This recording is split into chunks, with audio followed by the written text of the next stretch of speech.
Olá para você que está ligado na programação da Rádio Defensoria. Está começando mais um podcast Entrevistas DPE comigo, Beatriz Prio.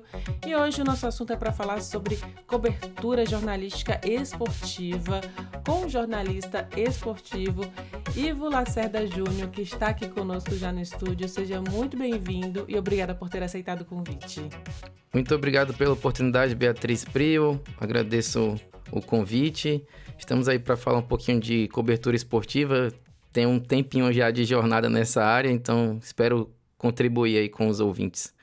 Vamos começar um pouquinho por essa jornada, então, com essa história, né? Como é que nasceu essa vontade, né? E como você entrou nesse caminho do jornalismo esportivo? Então, eu sempre gostei muito de esportes, né? Sempre pratiquei muito esporte e agregando, né, assim, a minha paixão por esportes. Com o início de profissão do meu pai, que também foi jornalista, né? Hoje ele não atua mais, mas ele já foi jornalista. Ele me levava para o veículo de comunicação em que ele trabalhava com jornal impresso na época, e eu era muito pequeno ainda, e eu gostava daquele papel que ele exercia, né? Ficar de noite rodando o jornal para sair na manhã seguinte. E eu aliei as duas coisas. Eu acho que eu aliei a paixão do meu pai por jornalismo e eu também pelos esportes. Só que o esportista em si, ele tem algumas frustrações na vida. E eu não era, assim, o craque, né? Então, por incrível que pareça, o jornalismo não foi nem a minha primeira opção. Foi a minha segunda opção. Não entrei de primeira na faculdade, porque minha primeira opção não deu certo. E aí eu falei, cara, eu gosto muito de esportes, mas eu não sou bom para eu virar um atleta. Então, eu vou migrar aqui para o jornalismo esportivo, porque eu já assisti a muitos programas esportivos, né? Mesa redonda, bate-papo, comentário. Eu sempre gostei muito dessa parte. Aí eu falei, cara, então eu vou unir o útil ao agradável, vou entrar no jornalismo especificamente pensando no jornalismo esportivo. E aí, desde então, comecei em 2015 e ano que vem eu já faço 10 anos de carreira. Então, eu sou feliz no que eu faço. E, assim, não é uma formação específica, não existe uma formação específica, né? Uma graduação, jornalismo esportivo, mas você faz especialização e tudo mais. No meu caso, eu não fiz uma especialização para parte do jornalismo esportivo. Foi mais a minha vivência, né? Os conhecimentos empíricos, exercitando e tudo mais. E aí eu entrei para o jornalismo em 2014, me formei pela Universidade Federal de Roraima em 2019.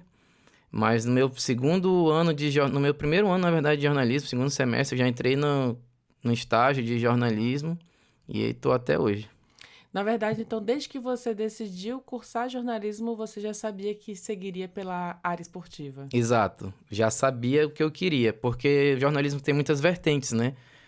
Tem muitas atuações, tem policial, cidade, tem vários setores que você pode migrar, você pode acabar atuando, né? Mas desde o início, quando eu entrei para o jornalismo, eu me inscrevi para fazer a faculdade de jornalismo, a prova e tudo, o vestibular da universidade, já foi pensando no jornalismo esportivo. Em momento algum eu pensei, nossa, no jornalismo, o que será que eu vou fazer? Será que eu vou fazer rádio? Será que eu vou fazer TV e tal?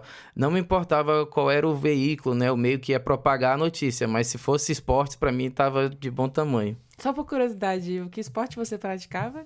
Eu era futebol, eu gostava de futebol. Eu joguei nas categorias de base até do Baré ainda, no Sub-18.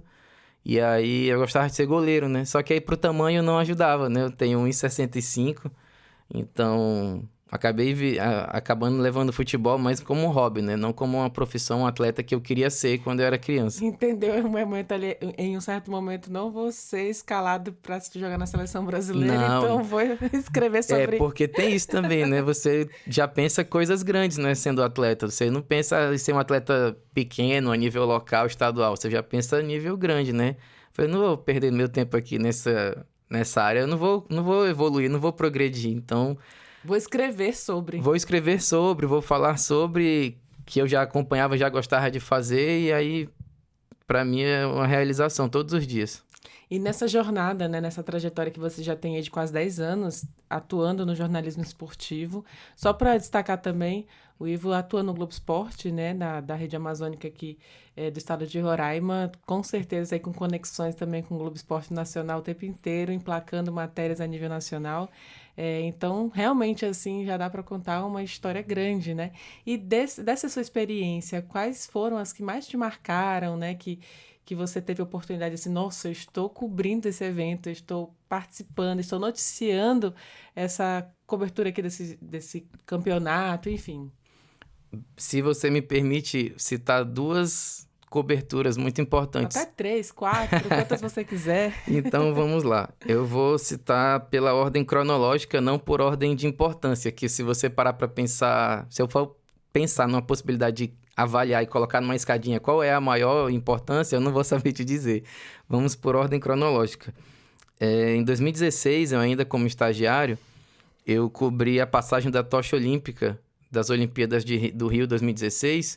E aí a passagem da tocha nas Olimpíadas, ela passa por diversas cidades, na verdade ela passa por todas as capitais do país. Então, a chama olímpica veio para Roraima, várias pessoas participaram, né, do trajeto dessa tocha, e eu participei especificamente da cobertura da passagem da tocha aqui em Roraima, numa comunidade indígena. Eu vou só ficar devendo o nome certinho, se era Campo Alegre ou era Vista Alegre, que são duas comunidades bem próximas ali depois do... nome parecido também, O nome né? parecido também depois do Passarão, por ali. Mas ainda na região de Boa Vista, né? Zona rural de Boa Vista. E aí ia ser a primeira vez que a tocha olímpica ia ter um percurso aéreo. E aí, quando eu soube e me escalaram, eu falei, nossa, vai ser incrível por ser Olimpíada. Mas sendo uma coisa inédita, assim, que era uma passagem de uma tocha olímpica no ar, e aí a gente ficava pensando, como é que isso vai ser? Aí depois saiu a definição, que seria o Luiz de Cane, que é um paraquedista muito famoso. Ele já fez vários saltos no Brasil e no mundo afora. E aí o Luiz de Cane veio para Boa Vista, trazendo a tocha olímpica, ele saltou de uma aeronave, e de paraquedas, com paraquedas já aberto, ele com a tocha olímpica em mãos e a chama acesa. E, nossa, foi muito legal, muito emocionante, porque tinha toda uma questão indígena por trás, assim, também. Os A indígenas, representação, né? uma representação bem cultural do nosso estado, né? Os indígenas dançando parixara, recebendo todo um ritual que a gente, no jornalismo, a gente acaba conhecendo, né? Por mais que eu atue no jornalismo esportivo, mas as questões indígenas, culturais e sociais, a gente tem uma vivência muito grande do nosso entendimento como pessoa mesmo e ser humano, né? Então, mas foi muito legal porque, inclusive, era um dia bem complicado. Foi um dia que estava nublado, o Luigi teve que abortar o salto 3 vezes, e aí foi cogitado não fazer mais o salto. Aí, na última tentativa, deu tudo certo. E aí a gente teve lá de perto, cobrindo, fazendo foto e tendo uma experiência muito emocionante, assim. Eu vou até contribuir com essa, porque você lembrou que eu também cobri. Sim. Eu também cobri a passagem da tocha olímpica, acho que então meu auge, viu, da cobertura jornalística. Se pra mim foi muito legal aquele dia. Foi, mas eu já vi a tocha já aqui na capital mesmo, quando percorreu ali perto da Orla, né? Ali naquela avenida na frente da Escola São José, que é a avenida histórica aqui, né? Sim, marco histórico ali, o centro da cidade. E eu lembro que eu corri tanto naquele dia, mas eu corri tanto que eu quase me senti uma atleta, mas era pra alcançar. Pra gente não perder o momento. Pra não perder o momento, pra alcançar, chegar antes do corredor pra pegar e fotografar de frente. Eu falo que sintam-se privilegiados todos que trabalharam naquela oportunidade. Foi lindo, muito foi especial, lindo. muito especial mesmo. Porque a gente se sente pertencente, assim, de uma Olimpíada, né? Que pra mim, Olimpíada e Copa do Mundo de futebol, eu coloco Olimpíadas acima, né? É uma competição. Ivo, qual é a competição esportiva que você tem mais apreço? Olimpíada. É a nível mundial, né? Reúne vários e esportes. A gente vê muita superação, né? Muitos atletas que passam por dificuldades e eles vivem um ciclo de 4 anos, porque a Olimpíada acontece em 4 anos. Acabou essa Olimpíada agora de Paris, em 2024, já tem atletas se preparando para a próxima. E a gente não sabe o que esse atleta passa em 4 anos para viver um momento de glória que dura um dia. Então, às vezes segundos, né? Segundos. Na natação, como por exemplo. natação, atletismo. Então, a cobertura específica assim, das Olimpíadas foi bastante marcante. A segunda foi mais recente, foi 2023. Os anos passam tão rápido depois da pandemia que às vezes eu me confundo. 2023... eu tive a oportunidade de ser repórter do Sport TV, que é o canal fechado de esportes da Globo, né? E com essas conexões que você falou, a gente vai fazendo, não era nem eu que seria o repórter, seria um outro. Mas aí calhou que esse outro repórter estava num período de férias e falaram, Ivo, tu dá conta de fazer? Aí eu nunca tinha feito, Beatriz. Nunca tinha entrado no Sport TV, nunca, tipo... Eu sempre admirava os caras, mas hoje eu ia estar lá, naquele papel. Ia ser aquele cara que você admirava. Eu ia ser aquele cara que eu admirava. E aí eu falei, eu vou abraçar, eu tô pronto. E era assim, era a Copa do Brasil de futebol, transmitido pelo Sport TV. Aqui em Boa Vista o jogo era Cuiabá, do Mato Grosso, contra o São Raimundo aqui de Roraima. E era muito diferente, assim, porque se você parar para pensar, a Copa do Brasil, ela é legal porque ela é muito democrática. Ela coloca times de grandes centros do futebol, né? Estados do Sul, Sudeste, contra times da região Norte. E era uma oportunidade que a gente não tem todo dia, de ter um time de primeira divisão do futebol brasileiro, que na época é o Cuiabá, que até hoje é da Série A do Campeonato Brasileiro, contra o São Raimundo, que é um time de quarta divisão, que não tem a representatividade a nível nacional como o Cuiabá tem. Então, esses dois extremos fazem ainda ser mais especial uma cobertura como essa, né? E aí o Cuiabá veio, o São Raimundo conseguiu um feito inédito, nunca tinha passado de fase na Copa do Brasil, e aí passou para a segunda fase, estádio Canarinho lotado, e vibrando. Nossa, vibrando muito, foi 4-3 o jogo, foi muito difícil, e aí um zagueiro do São Raimundo se destacou, fez 3 gols, então... E aí eu tive o privilégio, né, de entrar a nível nacional para o Sport TV, todo o Brasil assistindo ao vivo. E assim, a cobertura ali é 2 horas, 2h30, mas a preparação por trás é muito antes. Você não dorme direito, pensando na oportunidade, você estuda muito. Eu estudei muito, assim, para eu chegar nesse momento de agora, para eu dizer assim, eu estou preparado, eu cobri o São Raimundo a minha carreira toda de jornalista. Então, para mim, era muito fácil. Até porque São Raimundo foi campeão daqui de estadual por vários anos seguidos, Isso, né? São Raimundo 8 vezes campeão estadual. Então, você sempre está acompanhando o São Raimundo, então as informações ficam mais claras, mais fáceis até para você passar a informação. Agora, do Cuiabá, você tem que se aprofundar um pouco mais ali na semana que você vai trabalhar. O jogo era numa quarta-feira e eu lembro que eu passei 4 dias estudando Cuiabá.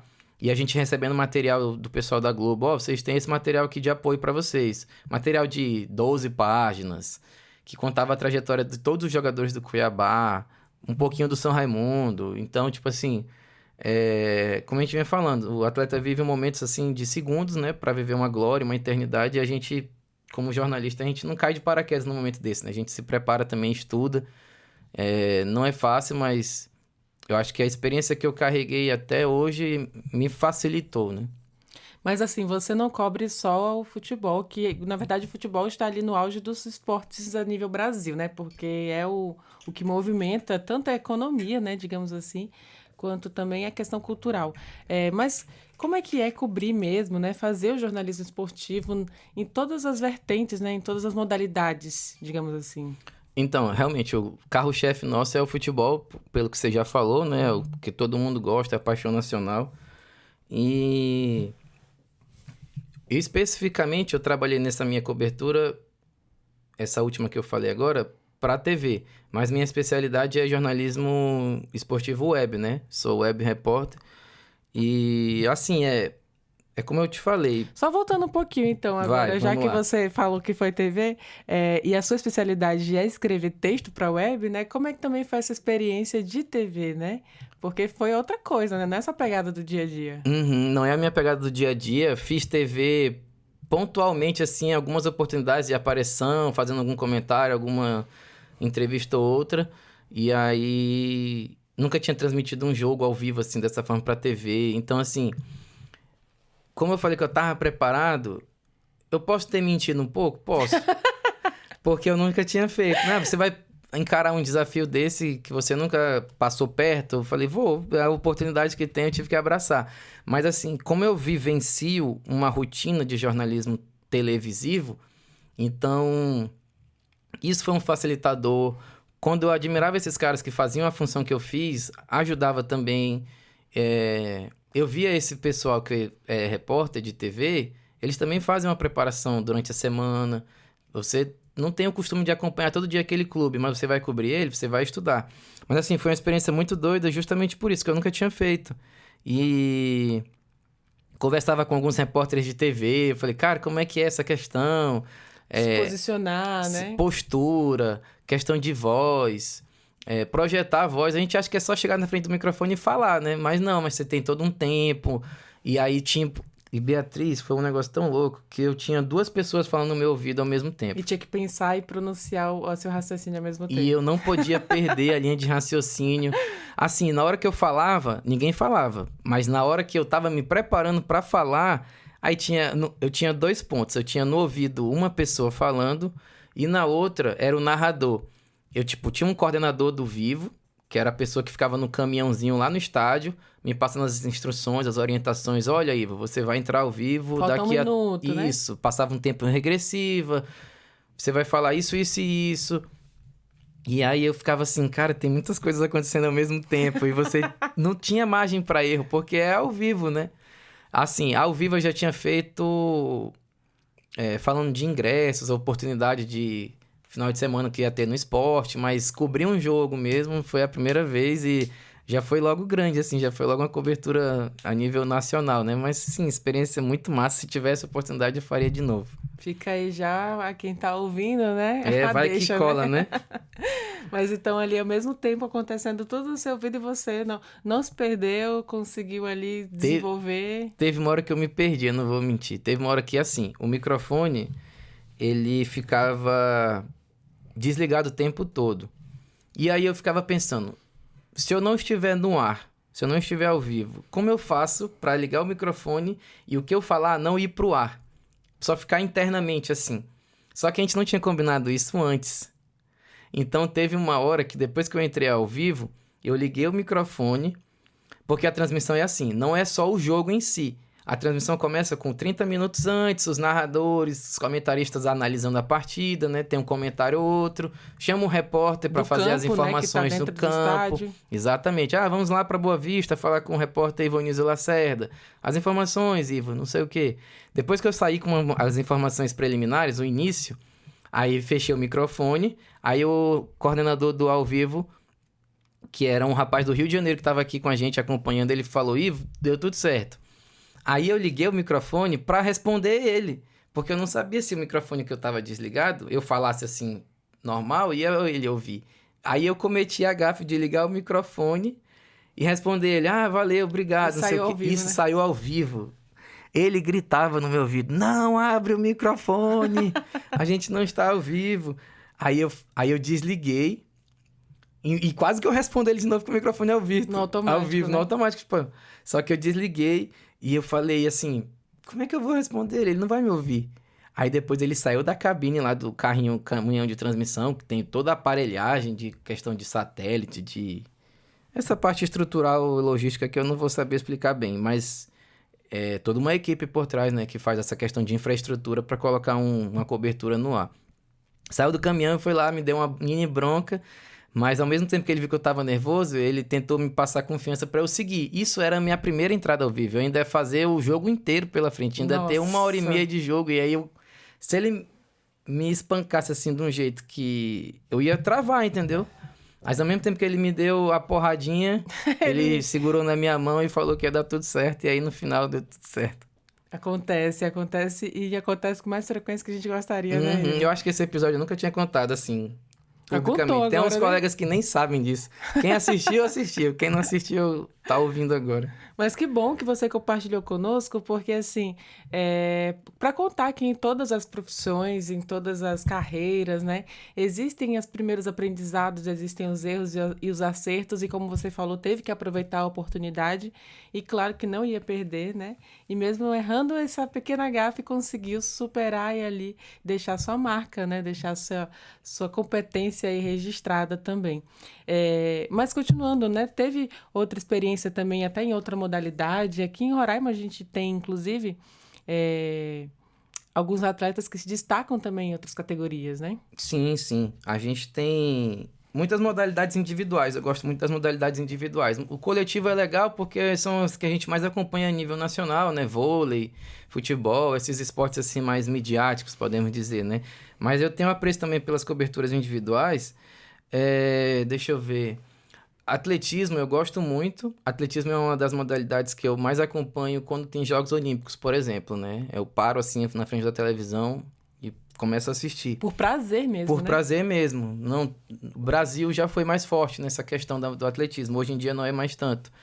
Mas, recentemente, você me perguntou sobre coberturas que eu fiz. Isso, que te marcaram e até em Sim. outras modalidades também. Jogos escolares. Jogos escolares parece tão... um nível tão local, assim, uma coisa mais local, estadual, né? Mas, assim, eu gosto muito dos jogos escolares, de cobrir jogos escolares. E completou 40 anos a edição passada, se não me engano. 40 foi 50, se não me falha a memória. E é um campeonato, assim, de jovens, né? Eu já fui naquele lugar. Base, né? Isso, eu já estive naquele lugar deles e hoje eu posso cobrir. Então é diferente pra mim, porque eu já fui um atleta de jogos escolares, já fui medalhista. É mesmo, Ivo? Já fui medalhista jogando futebol? Terceiro lugar pelo futebol. Uhum, escola Lobo da... Não, Lobo da Mata eu tô falhando. No Gonçalves Dias. Fui terceiro lugar. Então eu tô com medalhista aqui na minha frente, não só um jornalista esportivo. Eu não vou nem falar a cor da medalha, que senão o pessoal vai querer desmerecer. Não, jamais. Tudo é ouro, conforme a gente aprende Se nas ganhou Olimpíadas. medalha tá valendo, né? Pois eu tenho um apreço muito especial para jogos escolares, porque eu já estive naquele lugar deles, né? Jovens ali de 12 a 14 anos e 15 a 17. Então, são várias modalidades, né? Não só tem futebol, tem atletismo, vôlei, handebol, futsal... que mais? Falei handebol, basquete. São N modalidades, natação. Então, quando eu tenho a oportunidade de cobrir jogos escolares, é bem especial, é bem legal também, eu gosto muito. E tem aquele brilhinho diferente nos olhos das crianças, né? Talvez seja a sua primeira oportunidade, Exato. a primeira vez que ganha uma medalha. Como é que é ver também isso neles? Tem toda essa emoção, né? Às vezes, a gente fala muito das vitórias, né? De quem sobe ao pódio, da medalha, mas os jogos escolares me marcam muito pelas derrotas. Porque das derrotas a gente tira bastante lição positiva, não só como atleta, mas para a vida, né? Eu costumo falar que o meu caráter eu moldei muito com valores e princípios que eu aprendi do esporte. O ser humano que eu sou hoje, eu aprendi muito a ser de acordo com o que eu vivenciei na minha carreira esportiva, como jornalista, mas também como espectador, né? E como você falou, o brilho nos olhos das crianças é diferente. Principalmente na categoria infantil, que é 12 a 14 anos, a primeira oportunidade esportiva. Jogos escolares é muito legal porque a gente vê muito os atletas da capital, mas os jogos escolares, a turma que vem do interior é diferente. Eles vêm com sangue nos olhos. Eles vêm com sangue nos olhos, eles passam por uma classificação no interior, né, com todos os municípios competindo. Então, assim, já é um critério muito grande para você vir para a etapa final, que é na capital. Você faz toda uma participação ali regional, com os municípios adjacentes e tudo mais, e eles já vêm com sede, assim, pela vitória, né? E eles, inclusive, são os times que mais conquistam as medalhas, são os atletas do interior, com toda a dificuldade de estrutura, né, que a gente sabe. As escolas municipais, estaduais, assim, que já são as regiões mais longínquas, né? Tem muitas comunidades indígenas, então é diferente quando eles vêm aqui para a capital. Eles não têm o mesmo suporte que a gente tem aqui, mas eles têm eu não sei te dizer, eles têm uma coisa especial, assim, da competição, sabe? Eles já vêm, assim, com sangue nos olhos, vivenciando aquela primeira oportunidade não só de competir, de não só ganhar uma medalha, mas de estar aqui na capital, sabe?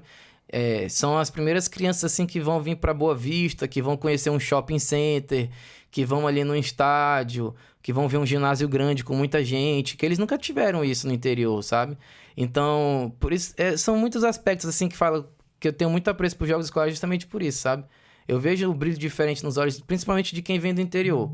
O atleta em si, o jovem, 12 a 14 anos de modo geral, já é diferente, mas falando assim, pensando pelo lado dos atletas do interior, com toda a dificuldade logística, é diferente. Eu lembro que até as últimas competições que tiveram, né? Teve as meninas que venceram, não sei se foi 2022. Do Baixo Rio Branco? Isso. Sim, 2022. Pra mim foi lindíssimo, né? Elas vieram, jogaram, deram um espetáculo.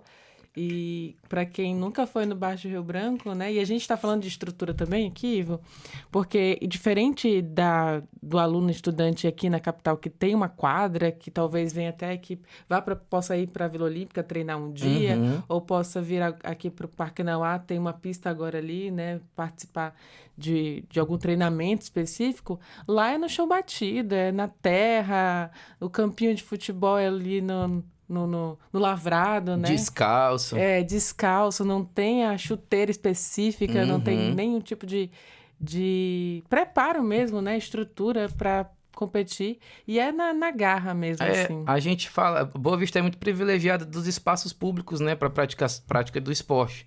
É diferente dos municípios do interior, né? Às vezes, outra a gente vê uma quadra mais estruturada, uma escola... que às vezes o diretor, o professor tira do próprio bolso, né? Às vezes para oferecer ao atleta. Tem projetos esportivos, que eu não vou lembrar os municípios todos agora, mas tem um projeto esportivo muito legal em Caracaraí, que é um professor e ele consegue apoio com empresários lá, local mesmo. Ele não depende do poder público. Não é uma crítica ao poder público, porque poder público a gente sabe que para ajudar tem uns trâmites legais, né? Passa por toda a burocracia, né? Que já existe, né? De alocar recursos e tudo mais. Então, para ele não depender muito dessa questão, ele vai com os empresários. Um caminho mais curto, né? Um caminho mais curto, mais próximo. Às vezes o poder público não tem um conhecimento muito grande em relação àquilo. Mas ele chega no empresário que já conhece aquele menino, eu vou ajudar, eu conheço ele mora perto da minha casa, vou ajudar. Então, é um projeto de atletismo. E eles competem no chão batido mesmo.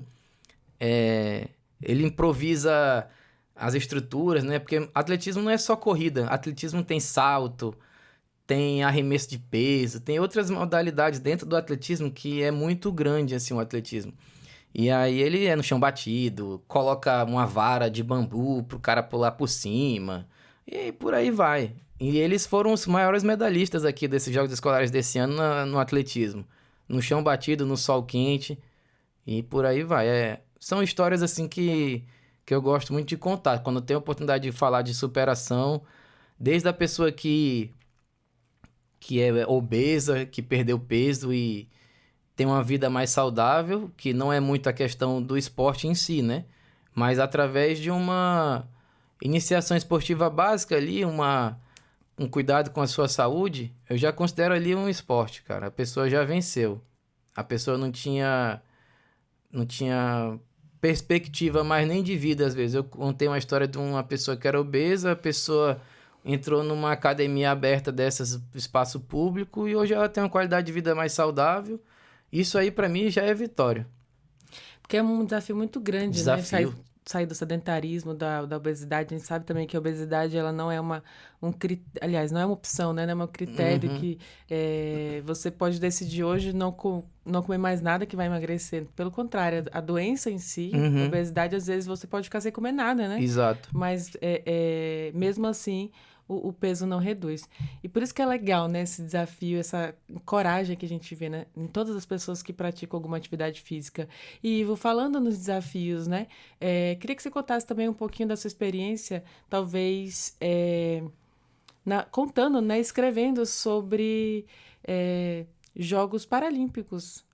Você conhece alguma história, né? Teve essa experiência já também das modalidades paralímpicas? Sim. É uma questão que tem crescido bastante aqui em Roraima, né? A gente tem um centro paralímpico coordenado pelo professor Vinícius Cardoso.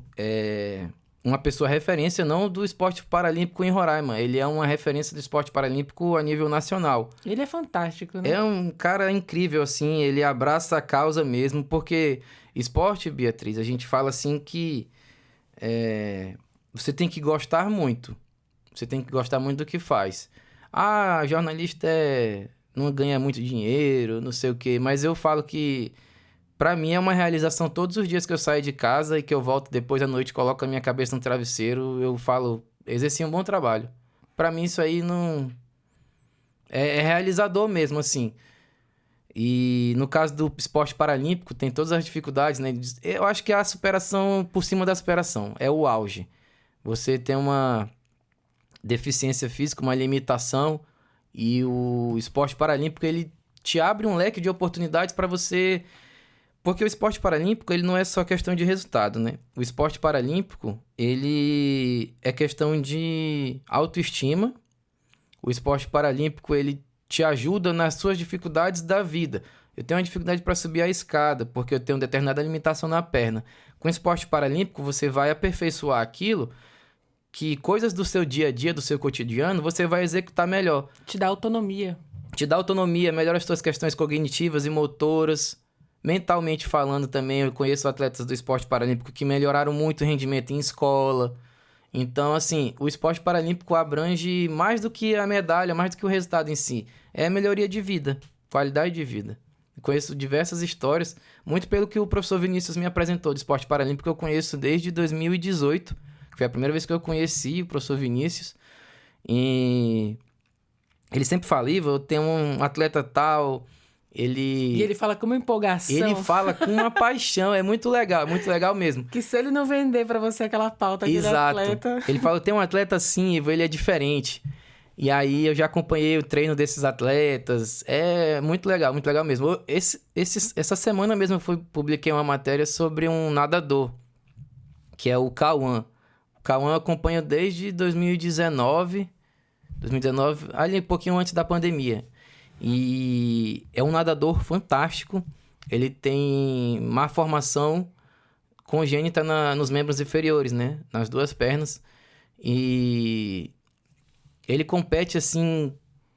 Você vê assim, esse menino não tem uma limitação, não. Ele nada incrivelmente bem, assim. E ele já trouxe diversas medalhas pro Brasil. Para Roraima especificamente também, porque ele já representou o estado e o país também a nível nacional. Internacional, né? Internacional também. E essa semana eu publiquei uma matéria que ele conquistou 3 medalhas no Campeonato Brasileiro Sub-20, que foi em São Paulo, no maior centro de referência paralímpico do país, que é em São Paulo.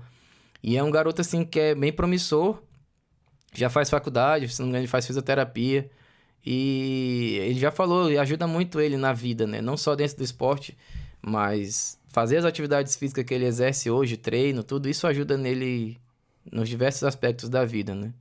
E não só para as modalidades paralímpicas, para deficiências físicas, né? Mas até hoje a gente fala muito sobre o espectro autista também. Sim. E isso ajuda bastante, né? Você teve essa experiência já de acompanhar crianças, adolescentes, no início, né? Desenvolvendo o esporte para melhorar também? Já, esse ano todo ano acontece o Festival Paralímpico em todo o país, né? E Boa Vista sempre participa do Festival Paralímpico. Esse ano eu não pude participar, foi aqui no General Hélio Campos, mas nos últimos 2 anos estava na Vila Olímpica, acompanhando de perto, e é muito interessante essa questão das pessoas com espectro autista. A mãe falando pra gente, isso aqui ele não fazia em casa. Determinado exercício ele nunca tentou, nunca executou bem. E aí eu já vi atleta que fez essas atividades e surpreendeu a mãe. E a mãe fala com gratidão, né, pela oportunidade que teve, colocar o filho no esporte paralímpico. No caso do espectro autista, né, questões de desenvolvimento mesmo, né, de fala, questões tão simples assim, sociais, né, que a gente vê. Também, né? Sociais, a gente tem pessoas do espectro autista que demoram a falar, né, não tem aquele convívio social. E no esporte paralímpico ele abraça todas essas pessoas. Não só, como você falou, a questão das pessoas com deficiência física, né? Deficiência visual, eu conheço alguns atletas de natação que competem, são deficientes visuais. Tem as pessoas do espectro autista que não tinham muita comunicação, hoje eles já se comunicam melhor através do esporte.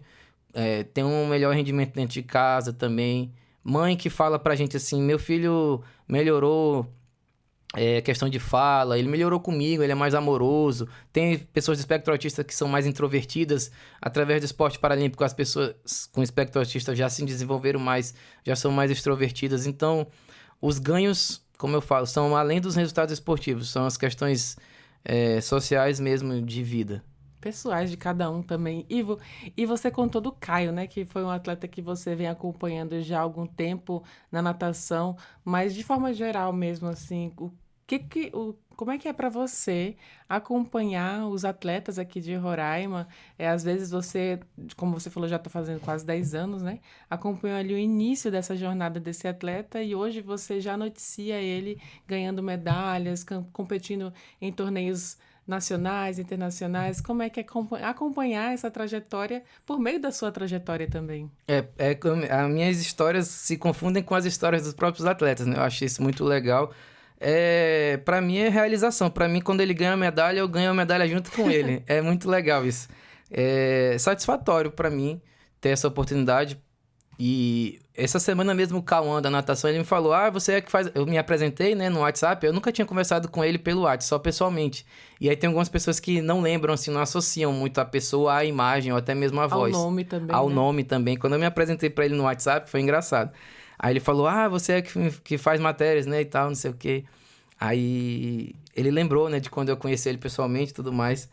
Mas é satisfatório justamente por isso. Que a gente acompanha o atleta no início, né, da iniciação esportiva mesmo. Um atleta que nunca chutou uma bola e 2, 3 anos depois já virou um destaque aí estadual. Nesses meus 9 anos, quase 10 anos, eu já vi muita gente que começou cru mesmo, cru. Não entendia de nada. Eu também não entrei entendendo de tudo também. Então, foi crescendo junto, né? Eu fui crescendo junto com eles. Tipo assim, Ivo, tu é especialista em falar de basquete? Eu falei, eu não sou especialista em falar de basquete. Mas os meus colegas do basquete que eu aprendi a gostar do esporte, que eu aprendi a conviver com eles fazendo matérias, me proporcionam um entendimento melhor das modalidades. Então, eu acompanhando o treino deles, evolução, até chegar numa competição e ele ganhar uma medalha, pra mim eu tô ganhando medalha junto com eles, porque eu não contei a história deles só do resultado. Eu tive a oportunidade de contar uma história ali de um atleta que começou, que treinava, ainda não tinha capacidade, mostrava certo potencial. A gente cria uma expectativa, né? Nossa, eu tô divulgando aqui um atleta que vai viajar para fora do estado. Tomara que ele ganhe medalha. Quando ele ganha, todo mundo ganha, né? Eu acho que isso é realização todo dia que eu falo. E em relação aos estudantes já de jornalismo, né? Eles costumam te acompanhar, procurar você para fazer perguntas, para tentar seguir nessa carreira. Você vê também o movimento ali dos universitários procurando também se especializar em jornalismo esportivo? Tem. Esse ano mesmo, eu tive a oportunidade de fazer uma palestra na Universidade Federal com os acadêmicos e tudo mais. Era aula de recepção, aquelas recepções que os calouros fazem, né? Participam. E vi muita gente interessada, me animou bastante. Tem uma turma nova aí que tem uma safra do jornalismo muito interessante mesmo, de pessoas que me procuravam no final da palestra e falavam assim, Ivo, é muito difícil. Como é que a gente consegue uma oportunidade? Aí eu falo, olha, eu não sou chefe de ninguém, mas se você tem essa vertente aqui, você pode ir por esse caminho e tal. Mas assim, eu conheci algumas pessoas sim nessa minha trajetória que teve gente que se inspirou em mim. Eu falei, cara, eu sou só mais um colega de vocês. Eu só tô há mais tempo. Mas para chegar onde eu cheguei, outras pessoas percorreram, capinaram o mato todinho, eu cheguei já na era tecnológica, entendeu? Então, eu falo para essas pessoas que o leque de opções do jornalismo é muito grande. Se a pessoa vier pro rumo do esporte, eu vou estar de braços abertos para ajudar, sim. E lá na universidade eu conheci gente muito legal, muito interessada mesmo na área, que me fazem perguntas, que falam assim, eu te conheço, tu escreve matéria no GE, eu já vi alguma coisa tua, pede dica de texto, eu me coloco sempre à disposição, né?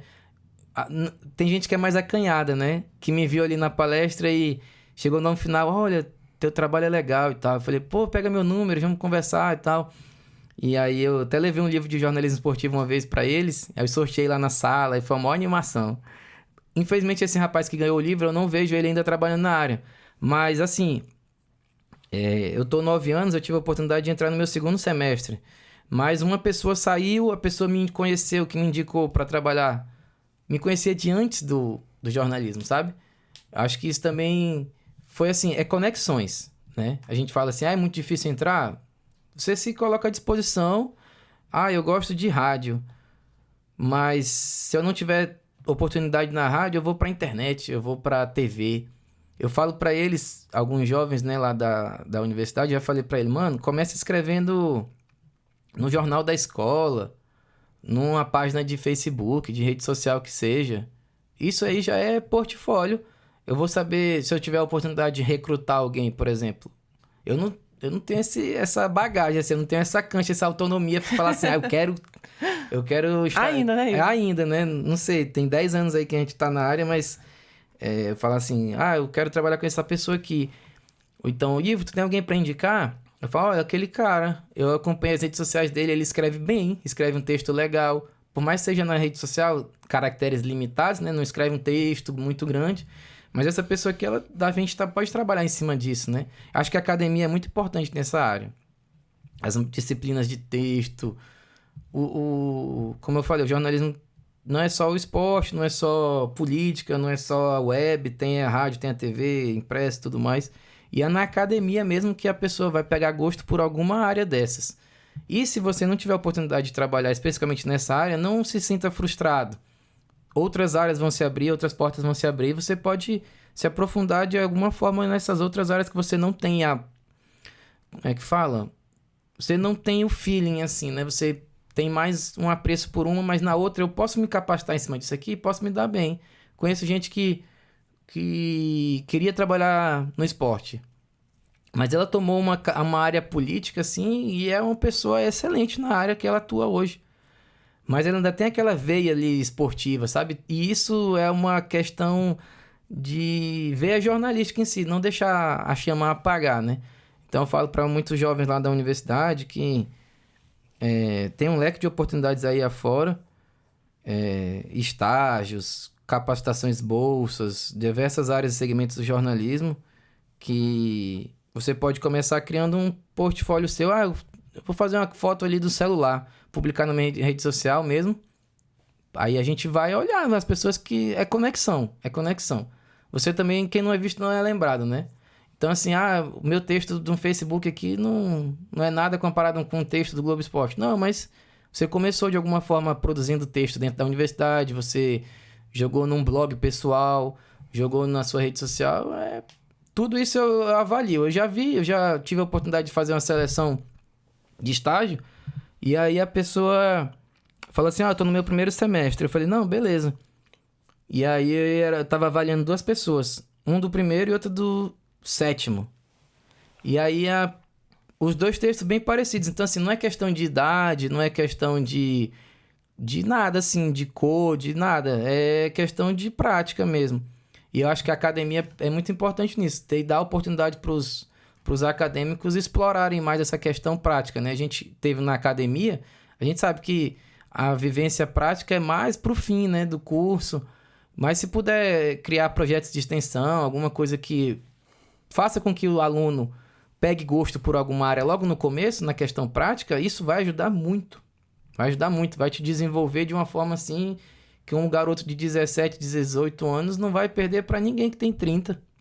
Até porque hoje a gente vê essa grande movimentação, principalmente depois da pandemia, da tecnologia, né, das redes sociais, da mídia, muito presente hoje no jornalismo. Como é que é também para você, Ivo, conectar tudo isso, né? Antes eu acho que podia, digamos, um exemplo, né? Escrevia muito para o jornalismo web, para o site, o Globo Esporte, mas aí acaba tendo também que abastecer ali, manter informado também o Instagram, o Facebook. Como é que é trabalhar com essa grande multimídia que hoje se exige também do profissional de jornalismo? Para mim, me exige. Eu, particularmente, eu não tenho muita facilidade com rede social, assim. Tem aquelas... a rede social que a gente se comunica o dia a dia, né?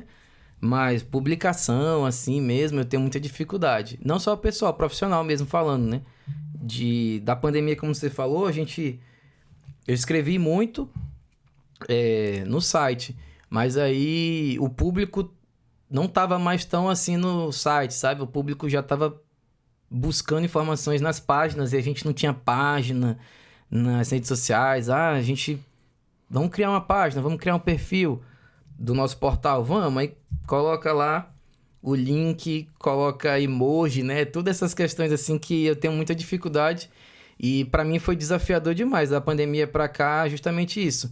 conseguir pauta, personagem, antes que a gente ligava pra pessoa ou então encontrava pessoalmente. Hoje em dia, se a gente mandar um áudio, a pessoa nem ouve mais. Correria dia a dia. Mas, além disso, antes eu só escrevia, hoje a gente abastece a própria matéria em si, web, com foto, vídeo, áudio, diversas mídias, né? É muito mais completa, é muito mais abrangente. Mas para mim é muito desafiador trabalhar web, trabalhar rede social, ser social media praticamente, né? Você ter Você escreve de um jeito na página, no site, escreve de um jeito para o público da rede social. É desafiador, assim. Mas a gente vai se inserindo, né? A gente vai aprendendo com o dia a dia mesmo, assim. E é desafiador fazer essa parte, sim, assimilar as duas coisas. Porque às vezes eu escrevo de um jeito pro site, aí eu pego a orientação e ajuda dos colegas. Não, isso aqui eu acho que pro site é ok, mas pra rede social dá pra enxugar melhor esse texto. A gente escreve um parágrafo assim, bota um emoji, uma figurinha. E se o público gosta da rede social, eu falei, pois, me ajude aqui. Isso que é legal nessa troca, tá sempre ajudando o outro. E essa nova geração, que eu digo, do jornalismo que tá chegando agora. A gente é velho já, né? Não diga isso não, pelo amor de Deus. Eu já falei que eu tenho 9 anos de jornalismo. A Beatriz vai esconder a participação dela aí também. Eu tenho o mesmo tempo que você, praticamente. Pois pronto. Que eu comecei no mesmo ano. Mas assim, a sua experiência, né? Que você está dizendo que já é um desafio, mas para essa galera que está chegando agora, parece que já vem conectado na veia deles, assim, eles já sabem tudo. Essa galera já está evoluída já.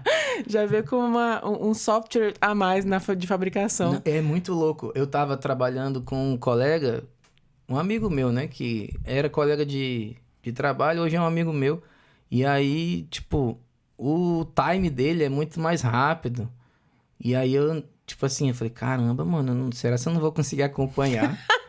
E aí é muito engraçado isso, porque é questão de geração mesmo, né? A pessoa já vem com... Eu já falei, vem com software novo já vem embutido, assim, um software diferente, já uma atualização a mais que a gente tem que correr atrás, senão realmente fica pra trás. Mas é legal essa interação, eu acho muito legal. Uma troca, lá na empresa em si, tem muita gente assim. Eu já sou velho lá na empresa.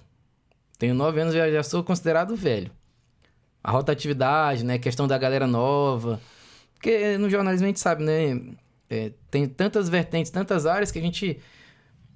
Às vezes a gente tá acomodado numa área e você quer aproveitar e eu vou experimentar isso daqui. Aí você faz uma troca, é natural, normal. E a galera jovem, ela se adapta em todas as áreas. Eu acho isso muito legal, muito...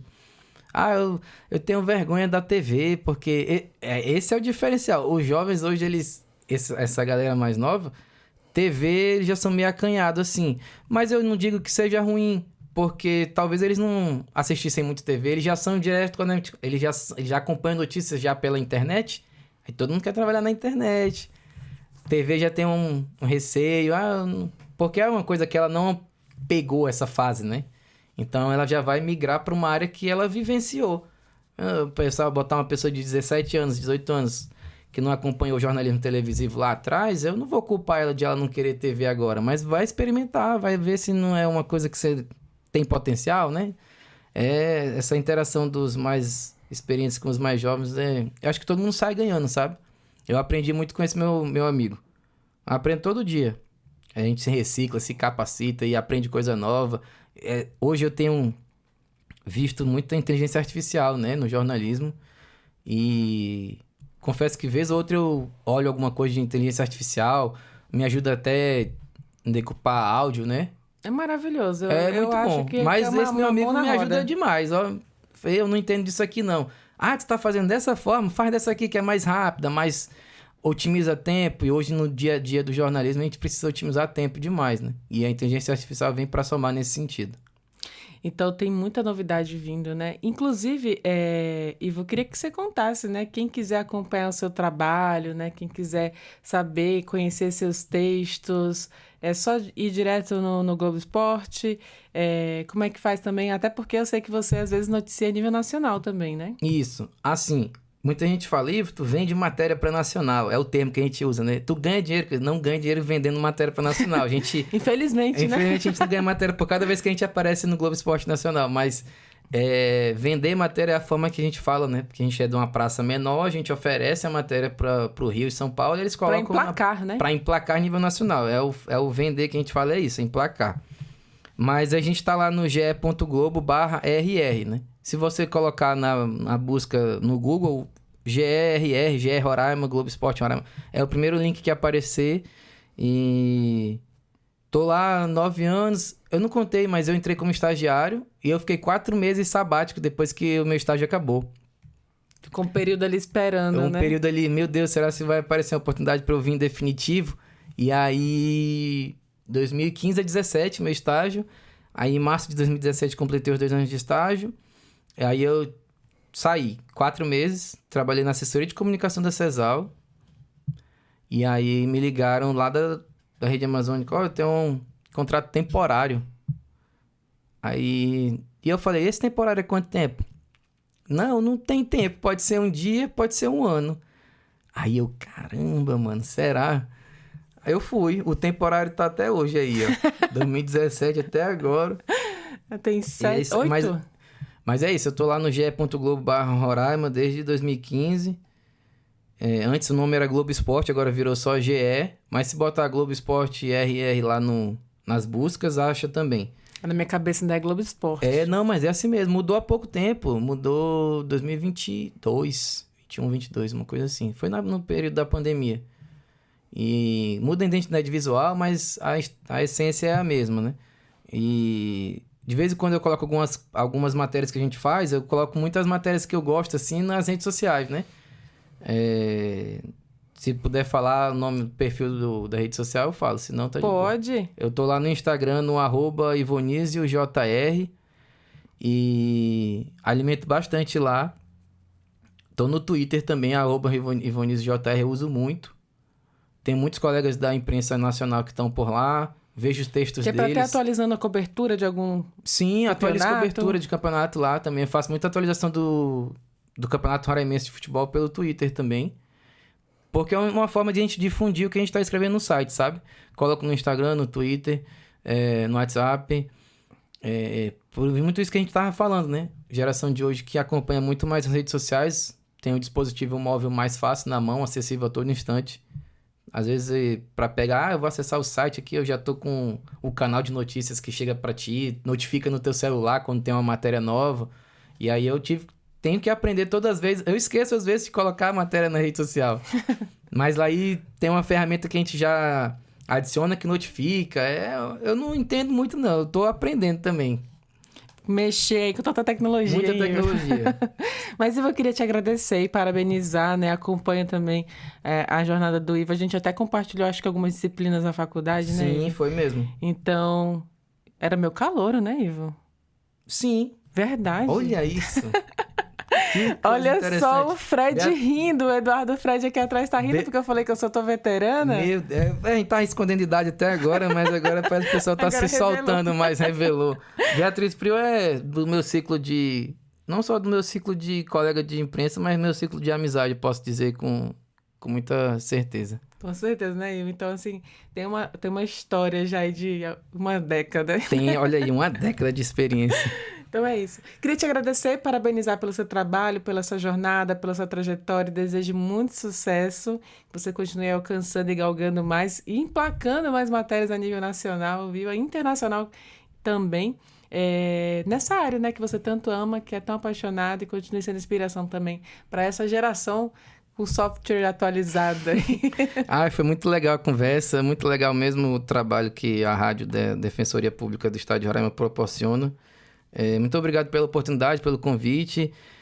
A gente se acompanha aí nas redes sociais, a gente se acompanha o trabalho um do outro e vamos seguindo aí, participando, proporcionando informação para esse público de Roraima que tanto gosta de se informar e manter atualizado, né? Então, para mim foi muito bom estar aqui, muito bom revê-la, te parabenizar também, dizer que eu acompanho seu trabalho.